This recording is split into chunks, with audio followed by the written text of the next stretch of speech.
आप सभी को नमस्कार, नमस्ते, प्रणाम। आप सुन रहे हैं किताबें और मैं। यहाँ आपको सुनने को मिलेंगे प्रसिद्ध लेखकों के बेहतरीन उपन्यास, नाटक और कहानियाँ।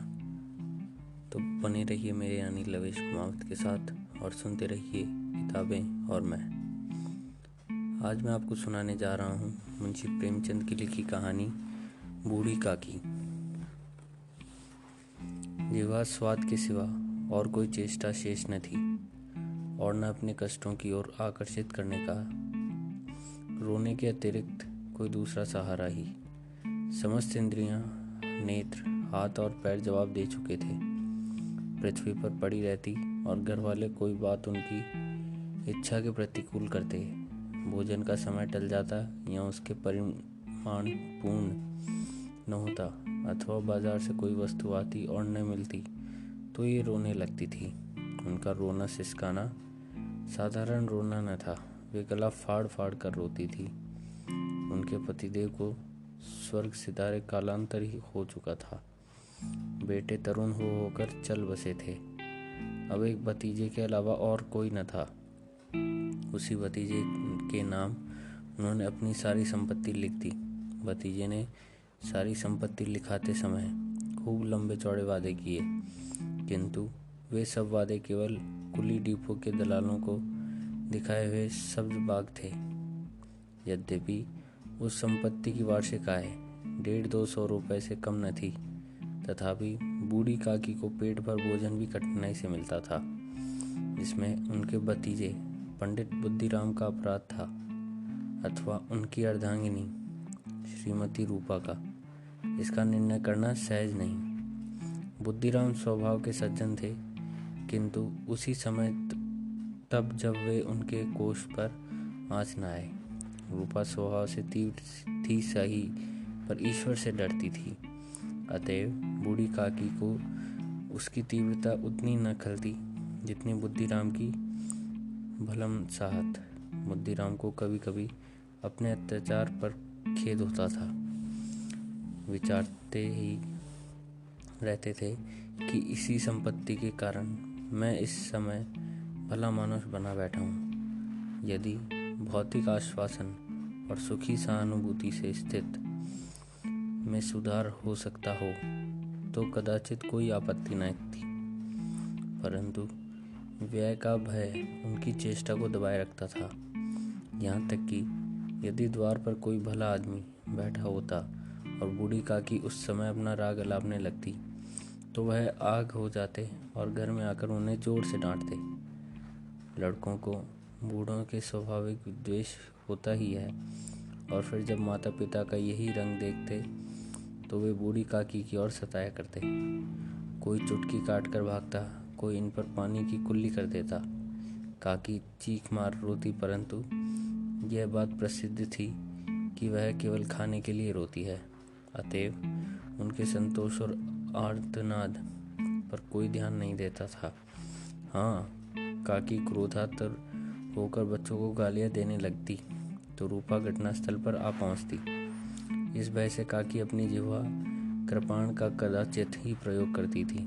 यद्यपि उपद्रव शांति का यह उपाय रोने से कहीं अधिक उपयुक्त था।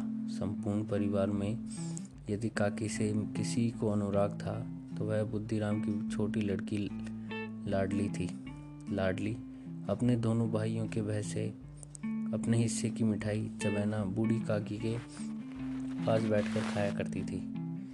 यही उसका रक्षागार था, और यद्यपि काकी की शरण उनकी लोलुपता के कारण बहुत महंगी पड़ती थी, तथापि भाइयों के अन्याय से सुरक्षा कहीं सुलभ थी तो बस वह यही थी। इसी स्वार्थानुकूल ने उन दोनों में सहानुभूति का आरोपण कर दिया था। रात का समय था।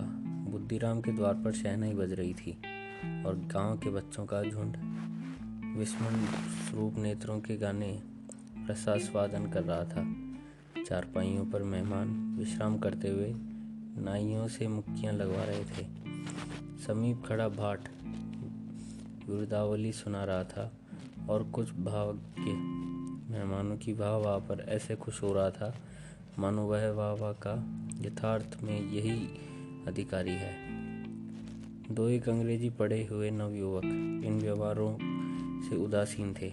वे इस गंवार मंडली में बोलना अथवा सम्मिलित होना अपने प्रतिष्ठा के प्रतिकूल समझते थे। आज बुद्धिराम के बड़े लड़के मुखराम का तिलक आया है। यह उसी का उत्सव है।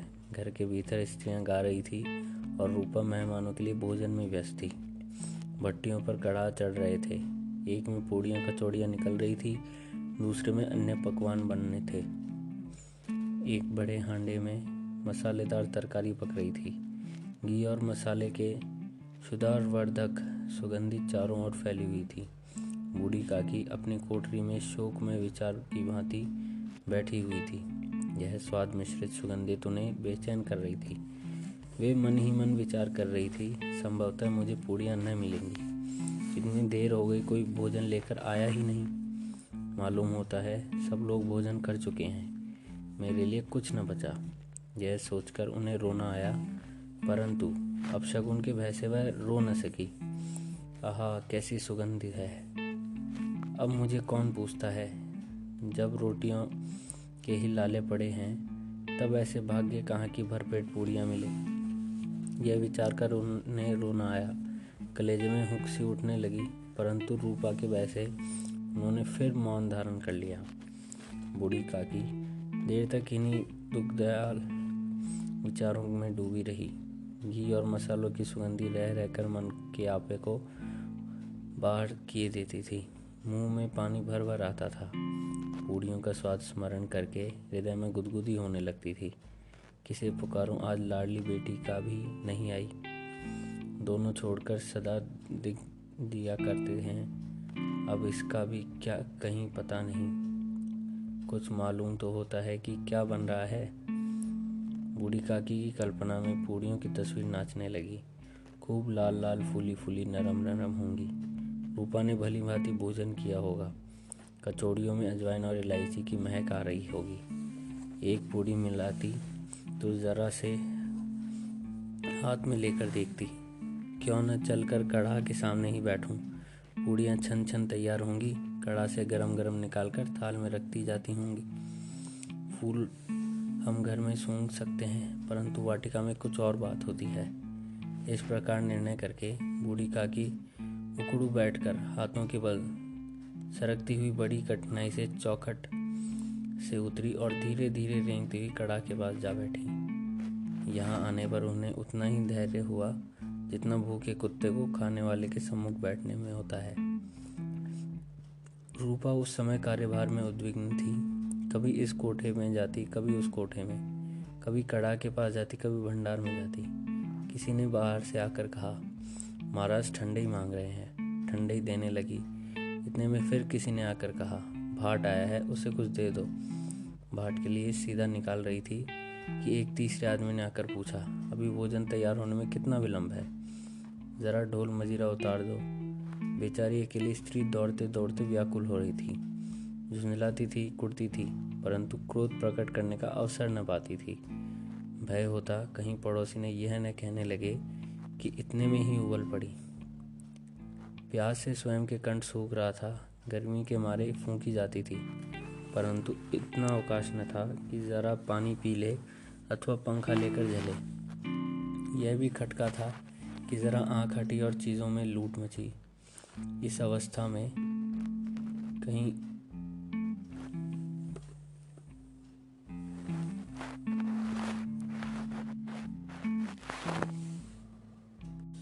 उसने बूढ़ी काकी को कड़ाह के पास बैठी देखा तो जल गई। क्रोध न रुक सका। इतना भी ध्यान न रहा कि पड़ोसी ने बैठी हुई है, मन में क्या कहेंगी। पुरुषों में लोग सुनेंगे तो क्या कहेंगे। जिस प्रकार मेंढक पेच में पड़ झपटता है, उसी प्रकार वह बूढ़ी काकी पर झपटी और उन्हें दोनों हाथों से झटक कर बोली, ऐसे पेट में आग लगे, पेट है या भाड़? कोठरे में बैठते हुए क्या दम घुटता था? अभी मेहमानों ने नहीं खाया, भगवान को भोग नहीं लगा, तब तक धैर्य न हो सका। आखिर छाती पर सबर हो गई। जल जाए ऐसी जीभ, दिन भर खाती न होती तो जाने किसी हांडी में मुंह डालती। गांव देखोगे तो कहेगा बुढ़िया भरपेट खाने को नहीं पाती, तभी तो इस तरह मुंह बाएं फिरती है। डायन न मरे माचा छोड़े, नाम बेचने पर लगी है, नाक कटवा कर दम लेगी। इतनी ठूंसती न जाने कहाँ भस्म हो जाता। भला चाहती हो तो जाकर कोठरी में बैठो, जब घर के लोग खाने लगेंगे तब तुम्हें भी मिलेगा। तुम कोई देवी नहीं हो कि चाहे किसी के मुंह में पानी न आए, परंतु तुम्हारी पूजा पहले ही हो। बूढ़ी काकी ने सिर उठाया, न रोई न बोली, चुपचाप रेंगती हुई अपनी कोठरी में चली गई। आवाज़ ऐसी कठोर थी कि हृदय और मस्तिष्क में संपूर्ण शक्तियाँ, संपूर्ण विचार और संपूर्ण बाण उसी आकर्षित हो गए। नदी में जब कगार पर कोई वृहद खंड कटकर गिरता है तो आसपास का जल समूह चारों ओर से उसी स्थान को पूरा करने के लिए दौड़ता है। भोजन तैयार हो गया है, आंगन में पत्तलें पड़ गई हैं, मेहमान खाने लगे हैं। स्त्रियों ने जेवनार गाना आरंभ कर दिया है। मेहमानों ने नाई को सेवकगण भी उनकी मंडली के साथ, किंतु कुछ हटकर भोजन करने बैठे थे। परंतु सभ्यता अनुसार जब तक सब के सब खा न चुके कोई उठा नहीं सकता था। दो मेहमानों जो कुछ पढ़े लिखे थे, सबको क्या दीर्घाहार का झुंड दिला रहे थे। वे इस बंधन को व्यर्थ और बेकार ही समझते थे। बूढ़ी काकी अपनी कोठरी में जाकर पश्चाताप कर रही थी कि कहीं मैं यहाँ कहाँ से कहाँ आ गई। उन्हें रूपा पर क्रोध नहीं आया, अपनी जल्दबाजी का दुख था। सच ही तो है, जब तक मेहमान लोग भोजन न कर चुकेंगे घर वाले कैसे खाएंगे। मुझसे इतनी देर भी न रह गया, सबके सामने पानी उतर गया। अब जब तक कोई बुलाए नहीं न जाऊंगी। मन ही मन इस प्रकार का विचार करके वह बुलाने की प्रतीक्षा करने लगी, परंतु घी की रुचिकर सुवास बड़े धैर्य परीक्षण प्रतीत हो रही थी। उन्हें एक एक पल एक एक युग के समान मालूम होता था। अब पत्तल बिछ गई होगी, अब मेहमान आ गए होंगे, लोग हाथ पैर धो रहे होंगे, नाई पानी दे रहा है, मालूम होता है लोग खाने बैठ गए, जेवनार गाया जा रहा है। यह विचार कर वह मन ही को बहलाने के लिए लेट गई। धीरे धीरे एक गीत गुनगुनाने लगी। उन्हें मालूम हुआ कि मुझे गाते देर हो गई है। क्या इतनी देर तक लोग भोजन ही कर रहे होंगे? किसी की आवाज़ सुनाई नहीं देती। अवश्य ही लोग खा पी कर चले गए, मुझे कोई बुलाने नहीं आया। रूपा चिढ़ गई है, क्या जाने न बुलाए। सोचती होगी कि आप ही आवेगी, वह कोई मेहमान तो नहीं जो उन्हें बुलाऊं।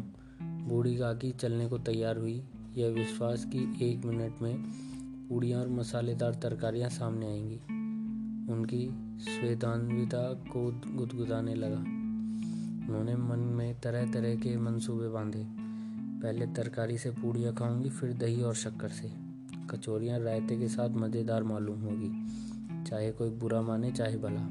मैं तो मांग मांग कर खाऊंगी। यही न लोग कहेंगे कि इन्हें विचार नहीं। क्या करे, इतने दिन की बाद पूड़ियाँ मिल रही हैं तो मुंह झूठा करके थोड़ी ही उठ जाऊंगी। वह उकड़ू बैठकर सरकते हुए आंगन में आई, परंतु हाय दुर्भाग्य, अभिलाषा ने अपने पुराने स्वभाव के अनुसार समय की मिथ्या कल्पना की थी। मेहमान मंडली अभी बैठी हुई थी। कोई खाकर उंगलियां चाटता था, कोई तिरछे नेत्रों से देखता था, और लोग अभी खा रहे हैं या नहीं। कोई चिंता में था कि पत्तल पर पूड़ियाँ छूटी जाती है, किसी तरह इन्हें भीतर रख लेता।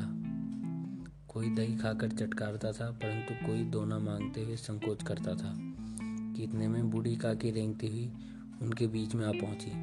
कई आदमी चौंक कर उठ खड़े हुए, पुकारने लगे, अरे यह बुढ़िया कौन है, यहाँ कहाँ से आ गई? देखो किसी को छू न दे। पंडित बुद्धिराम काकी को देखते ही क्रोध से तिलमिला गए। पूड़ियों का थाल लिए खड़े थे, थाल को जमीन पर पटक दिया, और जिस प्रकार निर्दयी महाराज अपने किसी बेईमान और भगोड़े कर्जदार को देखते ही उसका टेटवा पकड़ लेता है, उसी तरह लपक कर उन्होंने अपनी काकी के दोनों हाथ पकड़ गए और घसीटते हुए लाकर अंधेरे कोठरी में धम से पटक दिया। आशा रूपी वाटिका लू के एक झोंके में विनम्र हो गई।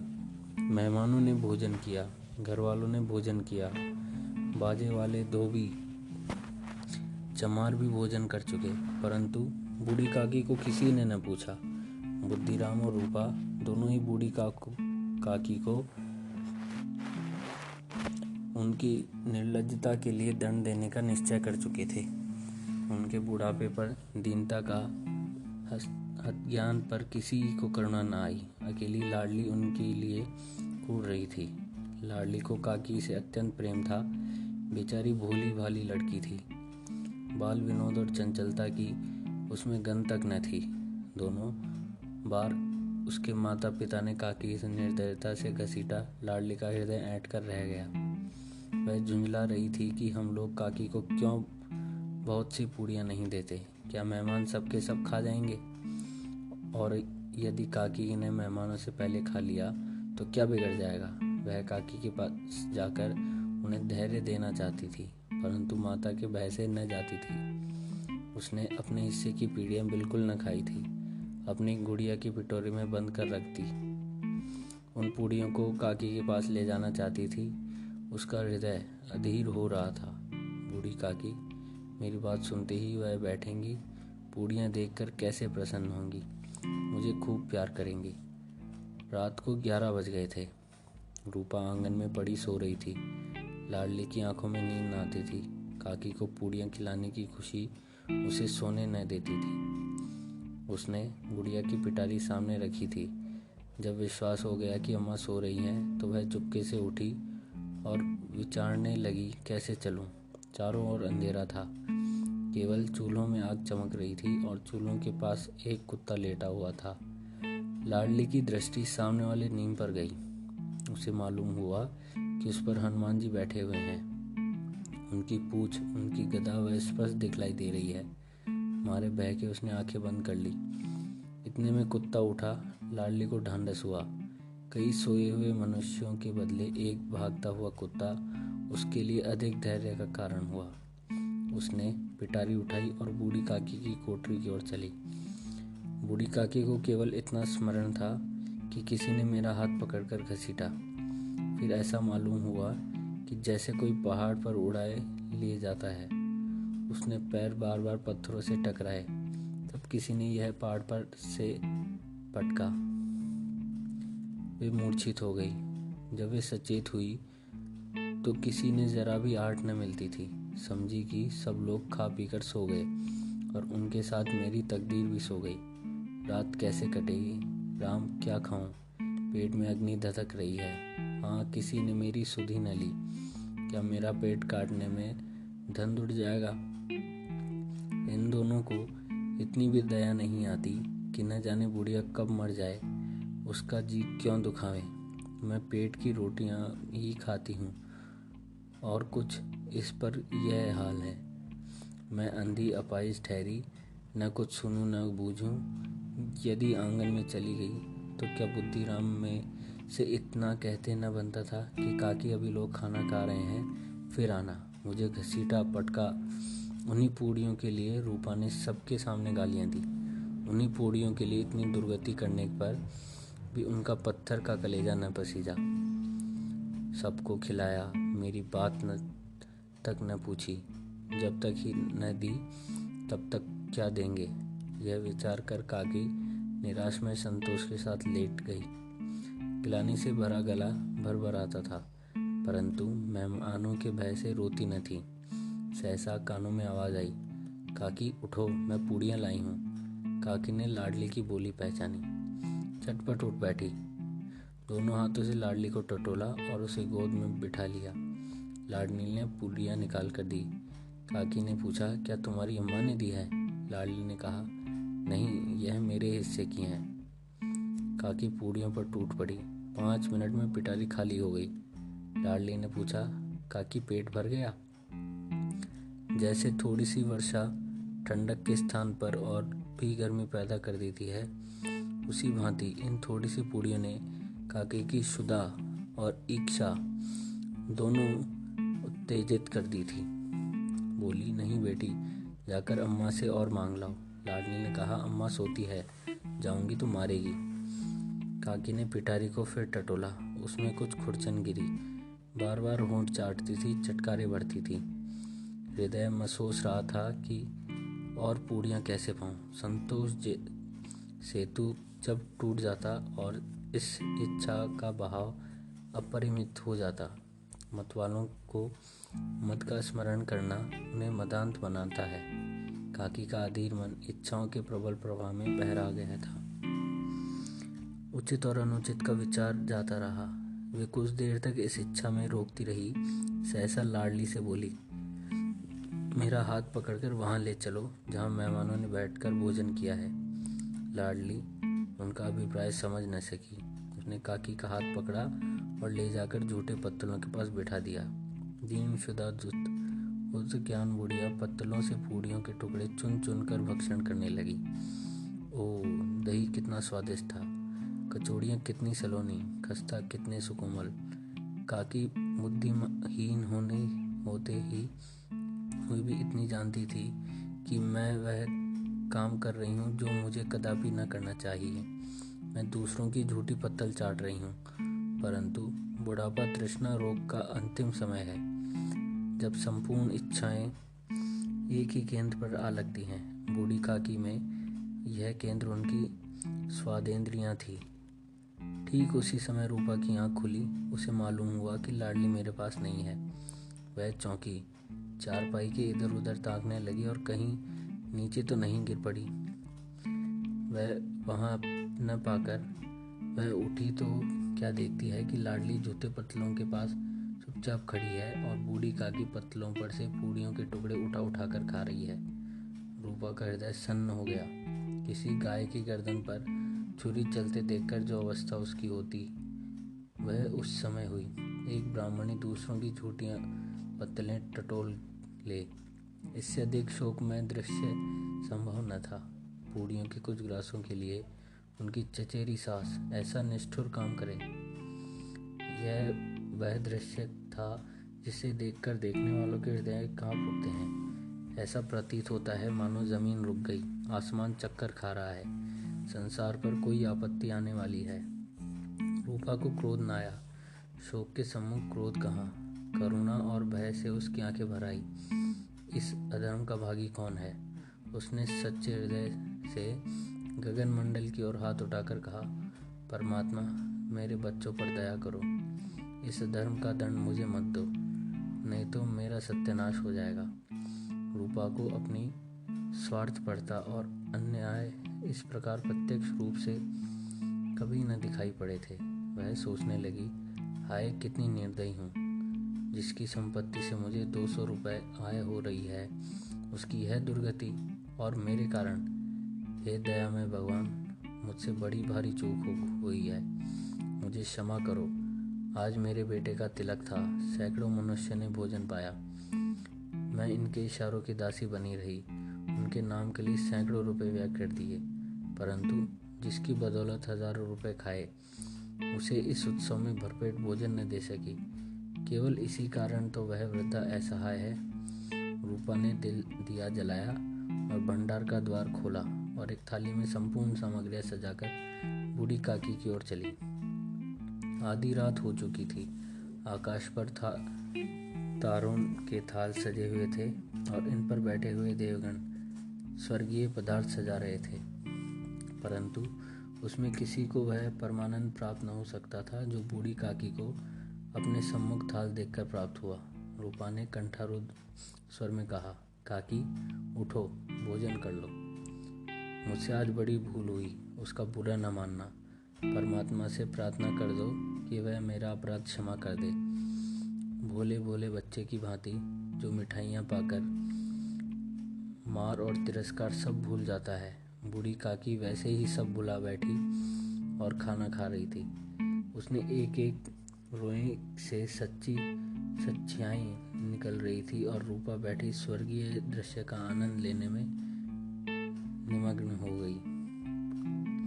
तो यह थी आज की कहानी, बूढ़ी काकी। आशा करता हूँ आपको यह कहानी अच्छी लगी होगी। तो ऐसी ही और कहानियों के लिए सुनते रहिए किताबें और मैं। तब तक के लिए धन्यवाद।